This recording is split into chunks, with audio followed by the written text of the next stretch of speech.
ശ്വേതാ മേനോന്റെ രാജിക്ക് കാരണം ബാബുരാജ് നടത്തിയ വ്യക്തി അധിക്ഷേപം. താരസംഘടനയിലെ അമ്മയിലെ ആഭ്യന്തര തർക്കങ്ങൾ ഭരണസമിതിയുടെ രാജിയടക്കം പുതിയ പൊട്ടിത്തെറിയിൽ കലാശിച്ചതിന് പിന്നാലെ കൂടുതൽ വിവരങ്ങൾ പുറത്ത്. നടി ശ്വേതാ മേനോൻ സംഘടനയുടെ പ്രാഥമിക അംഗത്വത്തിൽ നിന്ന് പോലും രാജിവെക്കാൻ ഇടയായത് നടൻ ബാബുരാജ് നടത്തിയ വ്യക്തി അധിക്ഷേപമാണെന്ന് താരത്തോട് അടുത്ത വൃത്തങ്ങൾ സൂചിപ്പിക്കുന്നു.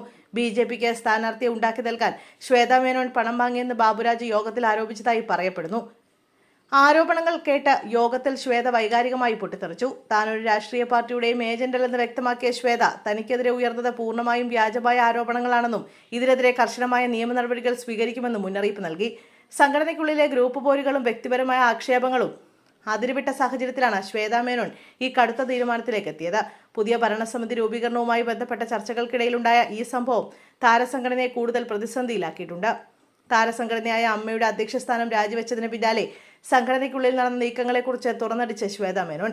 അധ്യക്ഷസ്ഥാനം മാത്രമല്ല, പ്രാഥമിക അംഗത്വവും താൻ രാജിവെക്കുകയാണെന്ന് ശ്വേത വ്യക്തമാക്കി. താനടക്കം 17 അംഗ ഭരണസമിതിയും ഒന്നടങ്കം രാജിവെച്ചതായി വ്യക്തമാക്കിയ അവർ വലിയ ഗൂഢാലോചനയിലൂടെയും മുൻകൂട്ടി തയ്യാറാക്കിയ അജണ്ടയിലൂടെയുമാണ് തങ്ങളെ പുറത്താക്കാൻ ചിലർ ശ്രമിച്ചതെന്നും തുറന്നടിച്ചു. കുറ്റാരോപിതരായ ചില ആളുകളുടെ കൈകളിലേക്ക് സംഘടനയെ വീണ്ടും എത്തിക്കാനുള്ള നീക്കമാണ് ജനറൽ ബോഡിയിൽ നടന്നത്.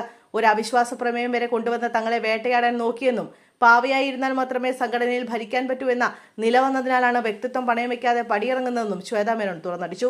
ഭരണസമിതിയിലെ ട്രഷറർ ഉണ്ണി ശിവപാൽ ആരെയും അറിയിക്കാതെ പെട്ടെന്ന് മുങ്ങിപ്പോയതാണ് നിലവിലെ പ്രതിസന്ധികൾക്കെല്ലാം കാരണമെന്നും ശ്വേത വെളിപ്പെടുത്തി. മെയിലോ മറ്റു വിവരങ്ങളോ നൽകാതെ മെയ് 1-നാണ് അദ്ദേഹം ഓടിപ്പോയത്.